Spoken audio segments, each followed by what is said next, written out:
Hello and welcome to The Game Changers. I'm Sue Anstiss, and this is the podcast where you'll hear the stories of trailblazing women in sport who have knocked down the barriers to challenge the status quo for women and girls everywhere. A massive thank you to Barclays for once again sponsoring this series of The Game Changers. Few brands have done more for women's sport. Barclays are title sponsor of the Women's Super League, and they're also backing the FA in the fantastic work it does to ensure that every schoolgirl across the country has the chance to play football by 2024. My guest today is Maria Bobenrieth, a pioneer in the area of sport for development. As Global Director of Community Investments at Nike, Maria champions sport and play as a powerful tool for social change. Maria is now Executive Director of Women Win, an organisation that leverages the power of sport to equip adolescent girls and young women to exercise their rights. As you can imagine, it's a really fascinating conversation about the power and impact that sport can have. To set the scene, I asked Maria about her own life growing up. I was born in Chile. My father is Chilean and my mother is Italian. And my dad was a doctor. And so when I was 8, we moved to the US because he went to work for the World Health Organization. So I moved to Washington, D.C., didn't speak a word of English. So my family was a migrant family. My mother, a multiple migrant. And so I grew up in the United States in the D.C. area. And my universal language was sports. I didn't speak English. My parents enrolled us immediately in Catholic youth organization sports. And I was pretty good at sports. And therefore it gave me a quick in to form a kind of my own tribe and family. And that continued throughout my life. Sports has played an important part in my life. I studied international business and got my master's in international business and worked in sporting goods my whole life. And that led me eventually to work at Nike. And in my last job there, I got to combine my love of human rights, environment, LGBT rights with business. So I worked in corporate social responsibility before anyone even knew what it was, many, many, many years ago. Had to really explain to my parents more than once what I was doing. And you jumped right ahead there. I want to cover all of that off with you, but I'm just going to take you back a tiny bit if I can do. I'm just interested to know how Title IX, if you can explain a little bit about Title IX and perhaps how that impacted your own education. Yeah, I forgot that. I did skip part of that story. So I played varsity sports in high school, which in the United States is kind of a big deal. Again, that was my life.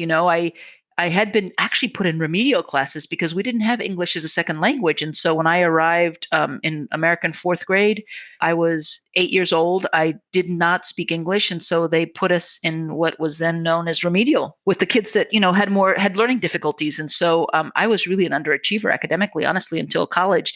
But sports kept me tethered to academics, to school. You had to attend school to go and play, and I excelled. So I had 4 varsity sports my entire time in high school, and I played setter, I played volleyball, and so that was I graduated in high school in '77, and that was really right the year after Title IX had been implemented. So luckily for me, the bar was a little low in terms of athletic prowess and academics, actually, because almost all the universities had to come into compliance, and then they were offering scholarships. And so I did get a scholarship to go to university at American University, and I played setter on the volleyball team there. And that also really, I think, changed my life because that was a university that was really focused on international development in the DC area. So it has been a constant in my life, giver of opportunities, creator of networks. And Title IX, just for those, because it's quite a British audience, so those that don't perhaps know Title IX and how it transformed education and the opportunity for sport for girls in the US. Yeah, so Title IX was a law passed, I don't remember the year, 72, 76, something like that, which was a landmark case, which said that, institutions, and I'm probably going to misquote it entirely, but essentially the gist of it was that if you were an institution at any kind of level of education and you were being government funded, you had to give gender equity. So meaning, especially in the US where sports are a way that a lot of kids get to university, it's quite a difficult, expensive trajectory to get to. And so there were a lot of young men going to school on all kinds of university scholarships, from fencing to wrestling to American football, American baseball. I mean, you name it. and very, very few sports opportunities for women. And so not only did they say you had to create parallel opportunities, so if there was a swimming team, you had to have equal numbers of swimmers, male and female, but you had to offer equal scholarships. And this was, wow, what a fight that was, because as always, it feels like when one part of the population gets their due rights, someone complains that something is being taken away. But it transformed the percentages of women participating in sports, and actually the Title IX work that has been done. And this is, I think, really critical to think about retroactively. 20 years on, at the celebration of the 20th year of Title IX, there was a study done that looked at the high percentages of women that had been Title IX athletes that were now sitting in places like, across public life, in business, in the private sector, in the public sector, in the charity sector, everywhere where there was leadership in women. There was very often a link to collegiate sports opportunities. And of course, it totally makes sense. The skills that you build at, playing at a higher level of sports, the teams, the leadership skills that you get to practice, make complete sense that the women that are coming out now, would be connected to the same sort of ethos. Yeah, that's fantastic to hear that ripple effect across society, really. I'm going to go on to ask you more about that in a moment, clearly. What ambitions did you have when you left university? I guess you jumped then to be at Nike, but what was your sort of transition to that role? Well, it was a long time before I got to Nike. So I actually really wanted to combine my love of sports with my love of international business. So I started out selling shoes. I mean, literally selling shoes and other sporting equipment. I was a sales rep in California, and I loved it so much. It was one of my favorite jobs. I drove from town to town and had my little bag of shoes, and that actually taught me a lot about leadership as well. Because if you're really going to be good at selling things, you really have to understand what people need. It's not about coming in and dumping them with stuff they don't need, because they were my clients, for years. And so I really learned the art of understanding what people need, and that trajectory led me on to a variety of jobs in international marketing and sales at a variety of companies. And that's kind of how I ended up ultimately at Nike, at a moment when Nike had just been through the child labor crisis and was really making a statement around sustainability, and realized that was the next horizon to kind of complement their work around eradicating child labor and labor rights in general. And so they were looking for people that had both business experience, social experience, and international experience. And I happened to be at the right place at the right time. And I spent 10 years at Nike pioneering that work. And it was an absolutely fantastic, fabulous experience. I was going to ask you about that dilemma. I've struggled a bit with Nike in terms of the amazing social impact it has, but hard to overlook some of the negative elements. So for you going in there, was that a difficult decision to make that decision to join the organisation at the time, or were you confident they were making inroads to change what had gone before? Yeah, so what's really interesting is Phil Knight, the founder of Nike. So I had been in the industry for a long time, so I knew the complexities, but I also had traveled and lived internationally enough to know that actually for young women working in factories, while not ideal, and we can look back to our own history in the UK or the US or anywhere, factory jobs were actually the first jobs, typing jobs, factory jobs, were the first entry level jobs where women start to earn their own money.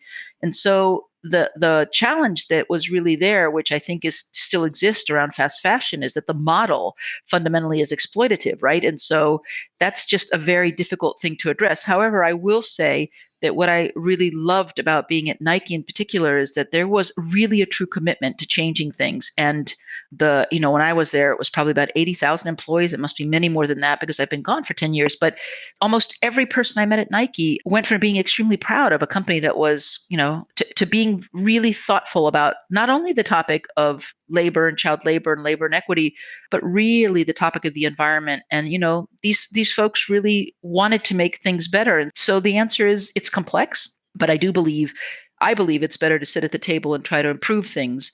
Having said that, I really appreciate activists who are on the ground and holding accountable multinationals. The challenge is, we see them right now in terms of just trying to strike a balance between all of the economic and social challenges around the world. I read a fantastic article you wrote actually at the weekend, but about that balance of engaging together for bigger change, but obviously accepting we don't have to agree on everything, but we can still strive for positive change together. You were Global Director of Community Investments, I think. Was that your final role there? But what did that role entail? What was your day-to-day, as it were? So in my final role at Nike, we set ourselves a really ambitious goal of taking a portfolio of investments, which, at that time was a pretty nice chunk of money, and really looking at how sport could be a tool for social change. And what we did was looked at all of social issues, looked around the world, looked at, sport and the magic of sport, and never having a blind spot, because sport in itself, Nike aside, has many, many challenges around, doping, cheating, I don't know, you name it. And we really wanted to play to Nike's strengths, and that's really around inspirational young people. I mean, you can travel anywhere in the world, and if Nike's involved, you can be sure all the kids and all the young people, and particularly young men, will show up. And so we partnered with bigger organizations like UNHCR and other folks to really think about how to use that appeal of the brand. But more than anything, what struck me as interesting, and my boss is really, it was then Hannah Jones, really a visionary, was that we started to ask questions about gender in particular, and asking questions about, what percentage, because we knew there was huge disparity in the percentages of the sports marketing budget for men versus women. I mean, it was ridiculous. If you look at the amount of money that Nike was investing in big clubs, you can only look at the Premier League and the players and the percentages that were being invested in women's sports, and women in particular. It was a constant battle at Nike to get that on an agenda. We thought, well, this money is really meant for social change, so let's do a bit of a gender audit. Audit, I use that word quite loosely. We just tried to understand what percentages of that budget was being used in any form towards gender. And I don't mean only investing in women. I mean addressing some of the ills around sport and gender, addressing gender-based violence, gender nonconforming kids, just a whole slew of issues. And it was a very, very small percentage. And so we started to really ask the question why, and try to figure out how we could increase those percentages. And in that, we traveled around the world and just would ask people, we immediately said, if you don't consider this in your proposals, we're really not going to fund, because we didn't want to perpetrate what was already not really great practices. And this is really a long time ago. So, 15, 20 years ago. And so what we found was very interesting, Sue, because what we saw was that the same issues that were keeping girls from the playing field were keeping them out of society. And they're not very sexy issues. People tend to think about, oh, the right kit, or just pretty extreme things. Actually, it was things like period poverty.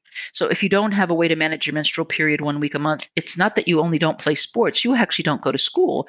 And over time, you drop out. And what we saw, where girls were playing on teams, they were helping each other deal with this, because they didn't want the best players, or any of the players, to miss any of the matches. And so we watched those very good practices in some places. There were other things like lack of female coaches. If I had an adolescent daughter, I certainly wouldn't, I'd have to really think twice about who I'd leave her unsupervised with, in terms of travel or anything else. There was just a plethora of male coaches, which made, really, there was a lack of safeguarding in many programs, just general safeguarding rules.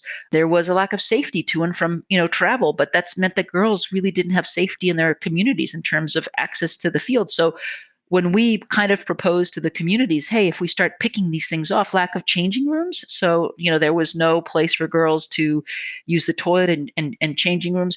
They didn't have bras. I mean, they did not have underwear. These are really basic things. And as we worked with sports institutions and others, women's rights organizations, to address these issues, we saw not only that girls participated better in sports, they were able to develop agency, they were able to develop access to networks of friends, they did better in school. And so it was very quickly apparent to us that kind of the Title IX magic, in a way, in some case really incentivizing or forcing, it depends on how you want to think about it, participation of girls made programs better, and it made programs and communities better. And so this was transformative, and it was kind of at that time was a radical idea, and that's what we put a lot of emphasis on, and that led to my love of continuing my love of that combination of things.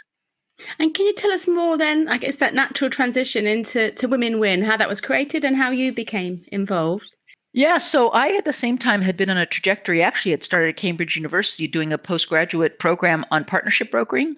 I really believed that, and still believe that, the challenges we have are so complex that we have to work intersectorally. So, together, a number of brands, number of NGOs on topics, check. But we also have to work intrasectorally. So, really looking at how the private sector, government, and the social sector and can really work together and support each other in where we have shared interests. So I've always been a believer, as we were talking a little bit earlier about shared interests. Once there's a shared interest, then you can really rally people around topics like this. At the time, the Nike Foundation, which was separate from the work we were doing, was doing a lot of work on seeing adolescent girls as key to achieving their rights and their agency as key to development of entire communities. And so I went to Mama Cash, which is a women's fund here in the Netherlands. It's one of the greatest, most interesting, innovative feminist funds out there. And we went there and said, hey, we've discovered this. We think actually the next generation of feminists, which was a word that was, really then co-opted much more than even now. It's made a comeback. But then to be a feminist was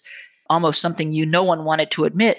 But we went there and said, we think the next generation of feminists really are, there's a lot of potential here with sports. And, based on my Title IX experience, based on others' experiences. And the Netherlands is a country where excels disproportionately in women's sports. There's not a sport for a country of 17 million people that women don't play at top level. Hockey, yachting, rowing, I don't know, ice skating, handball. It doesn't matter. This is a country where there are really a lot of athletes. And so this was something generally accepted here that girls, at least most girls that have the means, play sports. So we went to Mama Cash and proposed to them that we form a very unusual partnership where Nike would provide its core competencies and Mama Cash would bring its feminist rights-based, community advocacy, participatory grant-making approaches into a joint project. And we started to work on a small project in Morocco, but there was a lot of resistance there. And I can understand there was skepticism, all the things you just brought up. The three things that I think came up as issues were just in general, Nike being a private sector company. The second thing was girls was still not a high priority for them. There was enough work to do with women. And the third was very funny. They were like, sport, like that's almost insulting. We do really serious development and feminist work here. And you guys want us to focus on sport. So I really knew that because I had lived that divide between feminism and sports. And that's been really a pleasure over the years to see happen. But at that time, it was a very misunderstood context for feminism and women's rights. But the director of resource mobilization and the director of programs there, Deanna van Mastdijk and Astrid Afjes, were really, both of them were runners and they got it. And so the three of us decided, to really think about how to move this forward. And then Astrid, after a year, really said to me, listen, I really think this is a great strategy. I think adolescent girls in sports is the future. I'm convinced, and I'd like to resign from Mama Cash. We offered Mama Cash to start a new kind of program, and they didn't want it. So Astrid said, I think I'll leave and I'll start my own NGO, and it'll be focused specifically on equipping adolescent girls to achieve their rights. And we will use sport and play as our power, as our leverage. And, seeing sports as a means, not an end, to really a rights-based leadership approach. And so that was 2007. I became the chair of the board, and she was the founder and executive director. We worked together for 2 years. Then in 2009, there was a reorganization at Nike. There was a focus back from kind of the approach that we had been championing in corporate responsibility into approach about getting kids active. And it was just a good time for me to move on. So I was thinking about my next job, and the board and Astrid said to me, hey, we really need the next level of development. Would you consider coming here and working with us? So I did. I became the executive director in 2010, and I've been there ever since. We've grown now to be a UK, US, and Dutch registered organization. And, we're not huge, but we've really, really pioneered a lot of the approaches I'm talking about in a time when even in development, although sport for development was starting to take off, certainly it was not the juxtaposition with girls in there. And now it's become pretty common. And why do you think, you mentioned, didn't you, that kind of attitude of feminism in the past towards sport? Why do you think, looking back, that sport wasn't almost an obvious place to embrace and make change even 20 years ago? Let me answer that by saying why I think it's taking off now. What I've found so heartwarming this year, if you look at Megan Rapinoe and you look at the U.S. women fighting for equal pay, you look at, especially in football, women really taking back this space. You can see the best players in the world, boycotting their national teams or standing up to the kind of disparity. And I moved back from that and look at the political side, which is in many places of the world. In Argentina, we work with an organization called La Nuestra that filled an entire stadium to push for the pro-abortion legislation. Or you look at the fight of Afghan women even to have a football team. I think this generation, and probably because of things like Title IX and all the things that have happened in the UK and other places, I think this generation can take that step and doesn't see any challenge with having a singular, they don't see multiple identities or multiple political identities or social identities as a challenge. I grew up in a time where, if you were, even in high school, if you were an athlete, you were, or you were an intellectual, or I don't know, we tended to form much tighter groups, and I think social media has a lot to do with that. That young women also, there's been a resurrection around the word feminism and not having that be a bad word. It's a kind of something that's, I don't know, worn with pride. So I think there's been a confluence of several factors, but I think it's because of a lot of the work that women like you and I did honestly to bridge those two places. I do think there's an element of homophobia here. 20 years ago, I think sport was seen as a place for lesbians, and there was already a division, particularly in the U.S. and I think around the world, where a lot of feminists were trying to separate or distance themselves politically from the perception of being, lesbians or man haters or whatever. And so, yeah, it was just a very odd combination because, and there were a lot of athletes who didn't want to be pinned as feminists because they just wanted to play sport. And so it was, the politics in sport, even the battles to attain our rights. Like when I played sports in high school, we got the boys' leftover uniforms. We got the crappy gym. We got the crappy gym times. And we never ever considered striking or questioning that. We were just happy they were letting us play and grateful. Yeah. So, it's a more entitled generation and good on them. They protest one day animal rights, the next day human rights. They have a much more educated, broad agenda, and they have the means in social media and other ways to organize. And I just really think it's so brave. I had, really tears in my eyes when you see a young American footballer take on a political bully who doesn't need to be named here, but really to say, this is who I am, and I'm American, I'm patriotic, and yes, I can take a stance around Black Lives Matter and other social issues. Now you've seen the politics and sports colliding in the best way possible, especially in the US, but other places, really addressing social issues like racism and homophobia. So I think in general, those places, sports allowed itself rightfully to take on political questions. It's wonderful to see. It is indeed. I'd love to understand a little bit more about your thoughts on why you feel that investing in girls is so important to our collective future. When you go into adolescence as a young woman, so you can, as a young girl, really, and I did that, play sports, run around, keep up with the boys, and then there's a point in your life where your body changes, and you really move into becoming not a woman yet, but a young woman. And not only do you sense the changes in your own body, but the way the world perceives you and your place in the home really changes.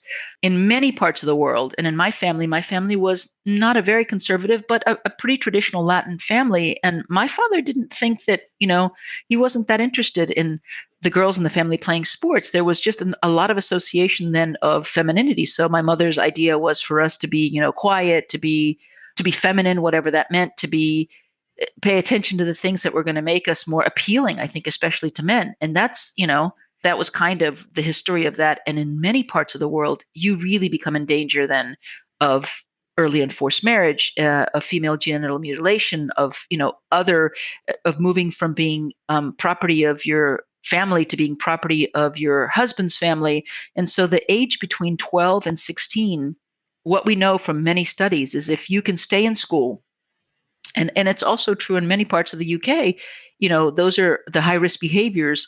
If you can avoid getting pregnant, like teen pregnancy, if you can stay in school and get through that period of your life, you come out as a very different young woman at 18. And most programs in development either focus on children or they focus on women. And often in sport for development, there's this word that I really think should be banned. It's called youth.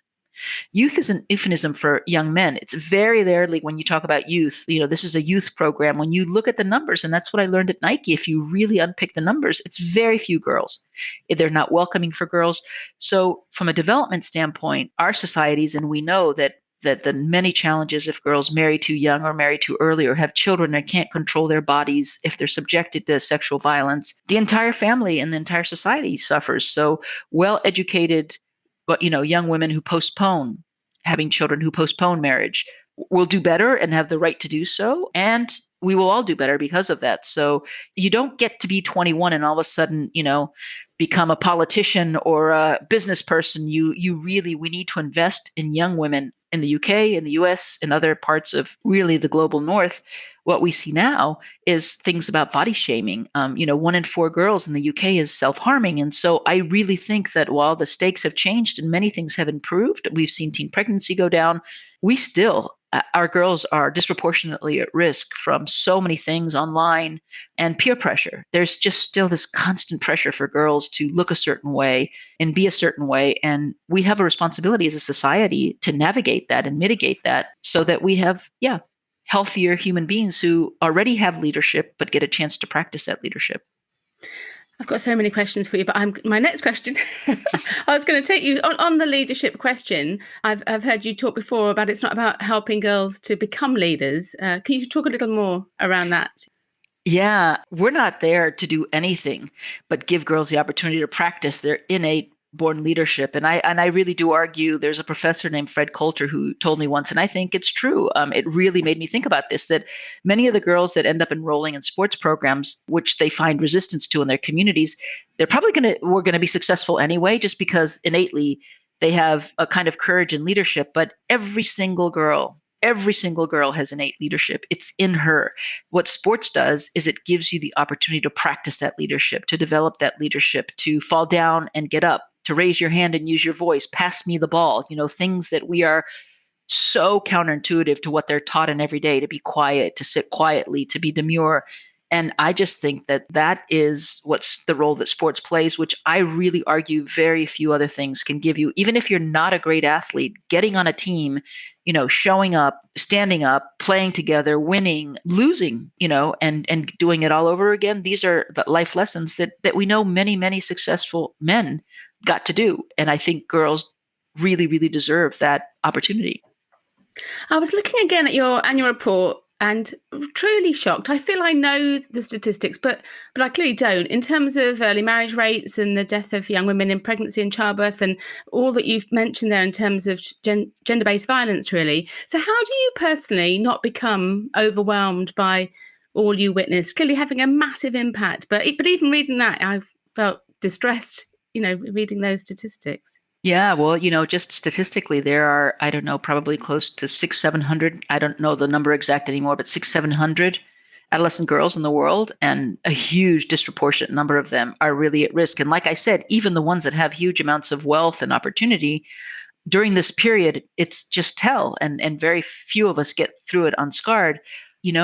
The only answer to that is just come with me to the field. Like when you see the courage, and more than anything, when you see the joy. So people often say, well, yeah, but instead girls should be doing studying and we should pay attention to schools. And I say to you that joy is transformative. So when you see girls for the first time or very few times that start out in a program like I did with my friend Kalyani Subramanian and Naz, you throw a girl a ball, it hits her in the face because she has no concept of her body or how to catch a ball. And you come and she won't look at you, and you come back 6 months later and she is in the middle of the, netball game, and she is pushing and shoving and just laughing and falling down and getting up, and the sheer joy. And my bottom line is, at the end of the day, I go to sleep thinking about all the smiles I've seen that day. And I've never been anywhere, even in the most difficult context, homes for young mothers, most of whom have been violated and are truly survivors of heinous assault. But, you go there and you watch these girls play, and you play together, and the humanity of it, the love and the energy. And I say, if all we could do is bring joy for 1 hour a week for a few years to some of these young women together, their lives will be transformed. Joy transforms us more than anything else. And so there are many strategies. This is not a silver bullet. This strategy will only help you if you've got very good other strategies. Yes, we need schools. We need to make sure they have access to, good medical facilities. We need psychological support. This is just one kind of really great booster in your toolkit. And I think the secret sauce is joy. It's just so fun. Throw a ball anywhere and kids will come out of everywhere. And in 10 minutes, if it's well managed, the kids will just be having a great time. And I think that's what's been missing for a lot of girls. And it's interesting, is it sometimes almost overlooked, that element of that sport brings, I think, in terms of communities. We talk a lot about the fight for equal pay and contracts in women's sport, but in some parts of the world, obviously, women have very few rights even to watch sport. So I wonder if you can tell us a little bit about this history and the situation in places like Iran. Yeah, so I'm not a legal expert at all, but the battles are the same. So it's really about access to public space, and I think that this is really in many places in the world, which is again the honor of the family is carried with women. And what I will say about this, because this comes up often for me, where people ask me, where's it hardest, and I will tell you that orthodoxy never good for girls, never good for women. So it doesn't matter what religion it is or what culture it is.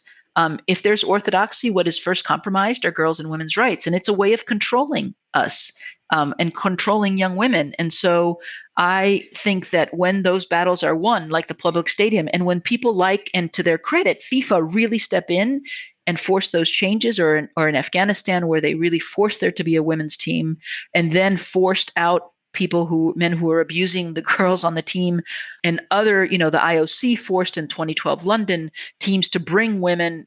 You had to have female athletes. Like, these things are critical for women's rights. And I think that that's really a key starting point. But most of what we work with isn't at that level. Mostly we work with really communities where actually, when you go and talk to people as to why they don't want girls to play sport or they're nervous about it, and this means, parents, imams, priests, nuns, whoever, the school teachers, the schoolmasters. And when you have conversations, what you really discover is that everyone wants the best for their kids. I've never, ever met a parent who didn't want the best for their kids. And they are either have misinformation. So there's a lot of misinformation about girls participating in sports, or they're genuinely afraid for the right reasons. There's no female coaches. There's no female supervision. Getting to the field puts them at danger. And then there's the real challenge of unpaid care, meaning that those girls need to watch their siblings. And so you combine all these things, and what you really see is, again, what I said in the beginning, if we start to pick these things off one at a time. So in Iran, those brave women who, just fought for a basic right to get in a stadium and cheer on their team, those doors, it's very hard to close those doors once they open. And I think that's also part of the fear. You mentioned FIFA there, and obviously making huge advances in terms of gender reform in recent years. I know you, along with women like Moya Dodd, have certainly played a really huge part in terms of that progress. But how have things changed, do you think, in the last decade or so?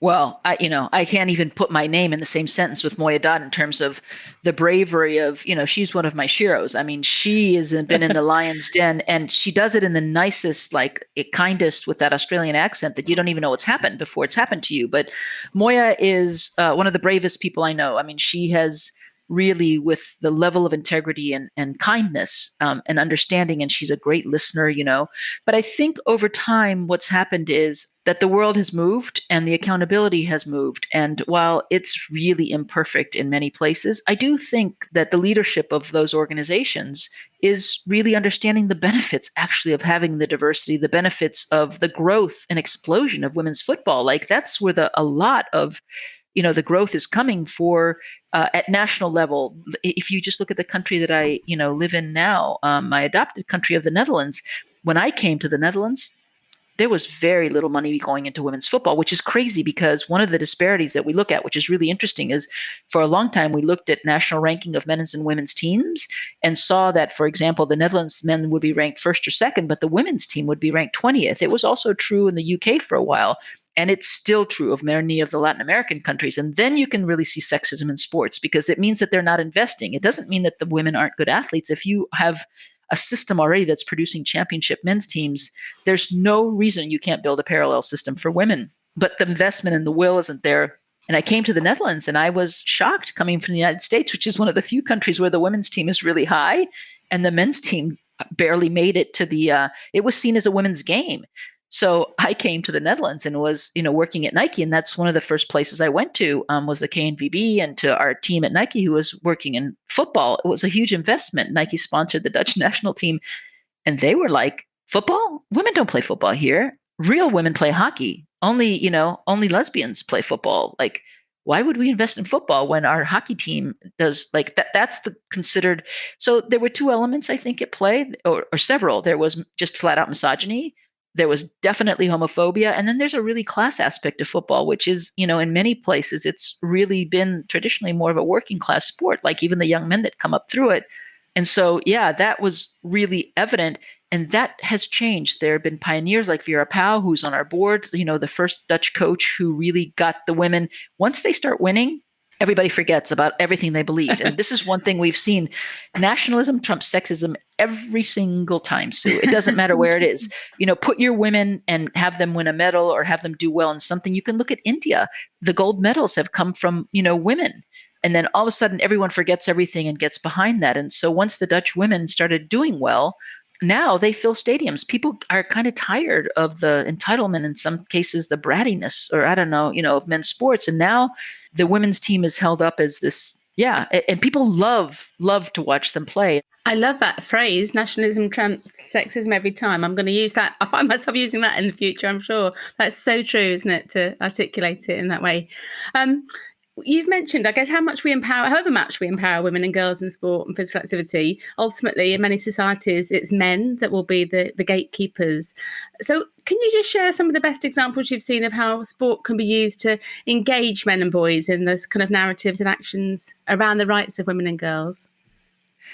Yeah, interestingly, actually, I would say for us, and again, we're working in community sports, right? For us, often the mothers are the hardest gatekeepers because they really want their daughters to have a good future, and they do see sport as a dangerous place where it will make them, I would say, less marriageable or whatever. So it's an interesting perception. Often sport is a language that men and boys really understand well. So the love of sport actually is a shared interest that for I would say most of the time when we have conversations with men, they really get it. Like, if you say to them, how much you love football and how crazy you are about it, they get it, like that addiction and passion. Where it gets touchy is if there's limited resources, right? So if you go and there's, one pitch or one ball, and then you get into the challenge of who gets access to that and who has the right to that. So it is, I think, one of my favorite stories is working we were working in Egypt, and it was after one of the earthquakes there. And actually there was just a whole lot when women are in purdah, when they can't leave the house, it's already hard. But when you have something like an earthquake and then, what is normally something that hopefully looks like a bit of a garden and some sun, and now you're in tents, women cannot leave those areas. And many, many years ago, when we first started, what we saw was the levels of depression for girls and women was just huge. They're and also in humanitarian challenges, and particularly in some of the camps, there just isn't enough space. And so who gets access to that space? It'll be boys. And so there's no place for girls to play. And in that program, what happened was the imam really saw that women were, he was seeing terrible depression. And so with the local community, there was a kind of conversation about this. And so there was a tent set up where the girls could play. And then everybody could hear them screaming and yelling.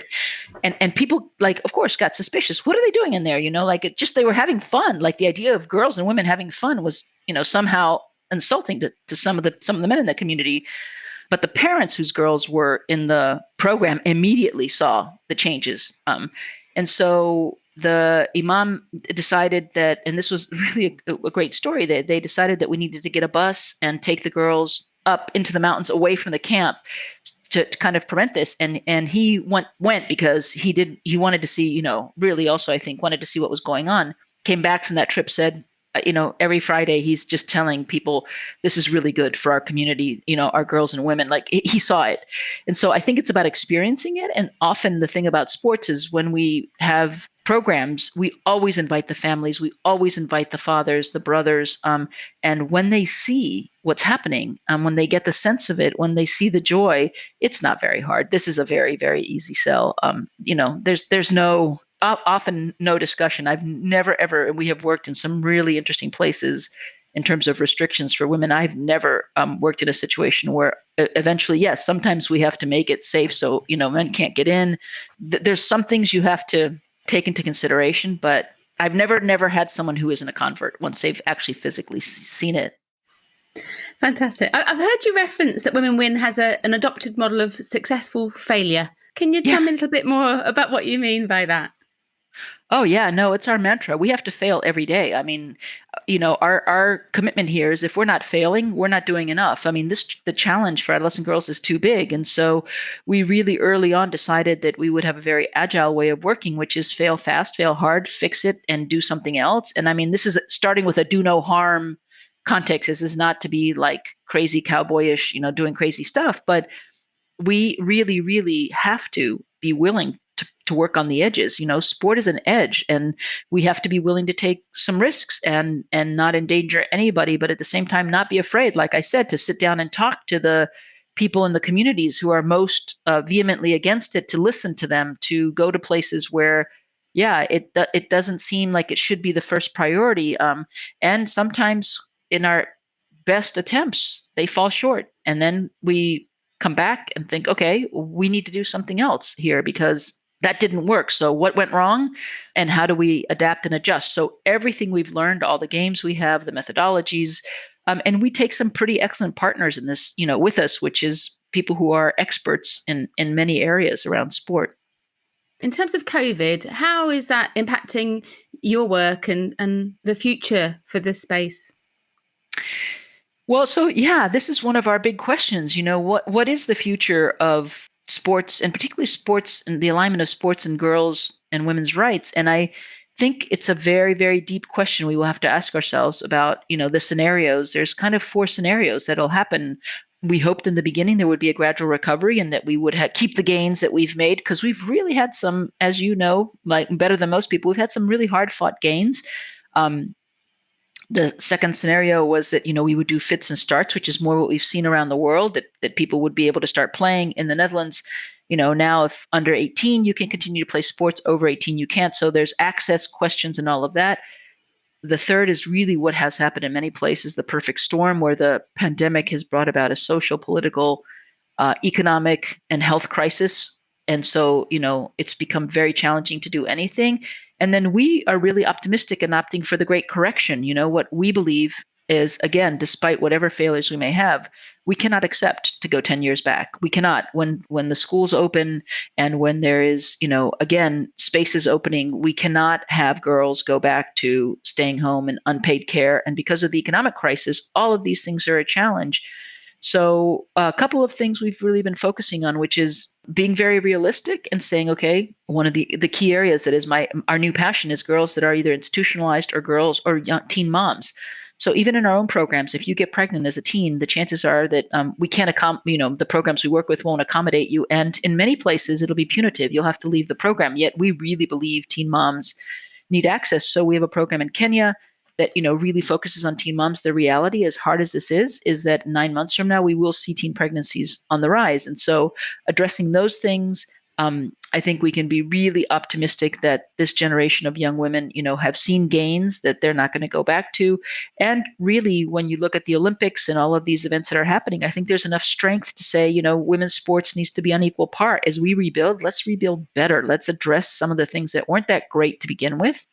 And I can imagine in places like the UK and some of the communities that are the least served communities, if this is going to be a strategy, then let's go after the boys and the girls that we need to get out of the house and back into mental health. I think is one of the areas we see a huge need. Most of the young people that are going to come out of this, especially girls, are going to be traumatized in one way or the other. And we got to get them off screens and we got to get them into the pitches. So let's make sport fun for them. That's the big thing we're really looking at, adapted, our games and everything else so that there's joy back in it. Joy, I think, will be the way back. So finally, in closing, you've clearly worked on so many incredible programs globally with many partners. If you had to just share a couple of projects that most inspire you today, what might they be? Funny you say that. So my team only allows me every year to work on one actual program. So I always get to pick my favorites. And they're sometimes driven by places I've never been. But there are three programs right now that are absolutely fascinating to me. One is one of our partners on Nuestra in Argentina. It's really a bunch of incredible feminists who've been fighting, feminists who bridge this divide of um, football and women's rights in a country where people are, as you know, crazy football mad, but the rights of women to play football have been just marginalized forever. And then they also filled a stadium. I think I said this earlier, 55,000 for a national women's game of 55,000 women wearing green handkerchiefs, which were for abortion rights. And so they've taken it to another level in terms of political. They work in Villa 31, which is a community that's quite underserved, and they've just been there for 15 years working with the community to address some of the issues. So that's just I can't wait to go there. Also, who wouldn't want to go to Buenos Aires? But those guys, I've seen the program; it's phenomenal. We this year have started a dialogue with FEME. It's an Indigenous Women's Fund, and really having a conversation about how to support FEME and work with FEME. They have a interesting outlook on sport as a way to reclaim societal customs and culture. And girls in Indigenous communities have been really marginalized out of even Indigenous games. In the US and Canada, lacrosse is a very big sport. It's traditionally an Indigenous sport of First Nations, Native Americans, but girls were forbidden from playing. And in many places, there are so many Indigenous games. And so one of the programs, one of the women at FEME told us about is a program in Nicaragua where there is a community leader who teaches boys and girls how to make arrows. And so they do archery, but it's all brought through how to really reclaim their culture and reclaim their heritage. And so we have this dream of one day working with FEME to, think about Indigenous women's games or something like that, or just really, really think about a kind of a different aspect. And then the third program that I dearly, really respect and love is there's, a lot of activism happening around sport and I think in particular adolescent girls in Russia right now, in the Russian republics. And so, yeah, I think that, again, the idea of the events that are happening and all of the work that's being done around human rights, those are the programs that really inspire me. Like we talked earlier about, being brave and making mistakes. But if you look at all of those areas, there's so much potential that we haven't even started to untap yet.